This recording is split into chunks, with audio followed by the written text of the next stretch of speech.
Avec ses châteaux de la Loire, la Touraine est dotée d'un patrimoine exceptionnel qui attire les touristes à la belle saison. Mais la région tourangelle abrite d'autres richesses, car au sein des domaines boisés qui bordaient tous ces châteaux, la faune a pu proliférer.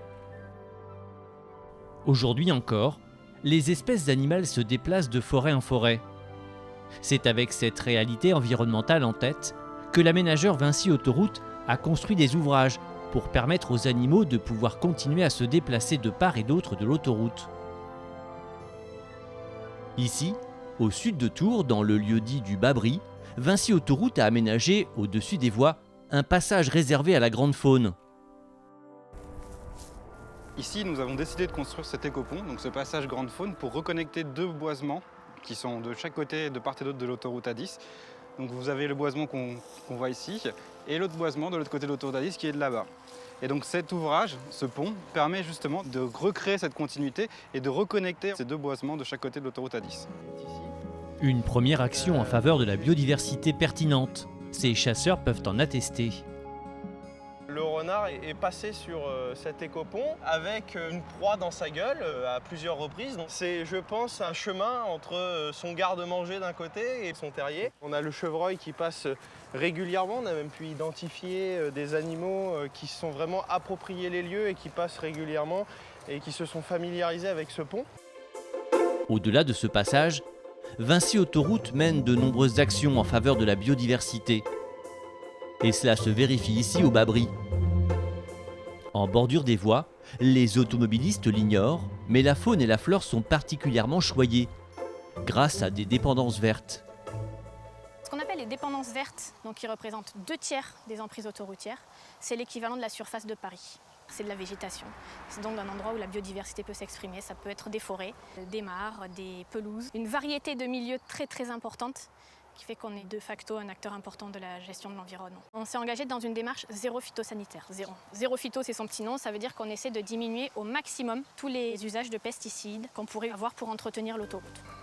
Donc du coup, tu vois que c'est utilisé quand c'est fermé comme ça. C'est ça. Nous avons un nichoir à abeilles solitaires.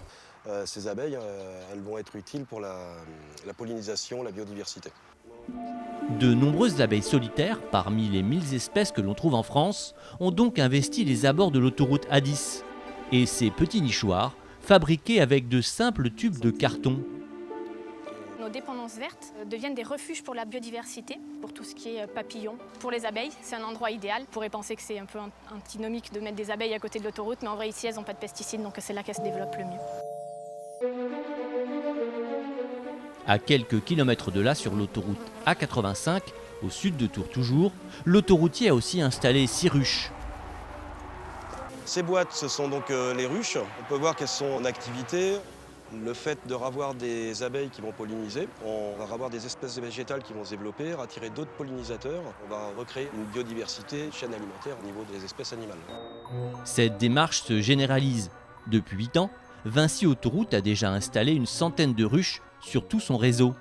Cela traduit bien que pour l'entreprise autoroutière, le développement durable est une priorité. L'environnement, c'est une des priorités de Vinci Autoroute. Concrètement, ici dans la région tourangelle, de nouveaux ouvrages vont être construits pour protéger la biodiversité, la petite et la grande faune. Alors, les 3 nouveaux écoponts seront situés, un sur l'autoroute A71 sur la commune de Vierzon, un autre sur la commune d'Othon-du-Perche, qui traversera l'autoroute A11, et un troisième sur l'autoroute A10.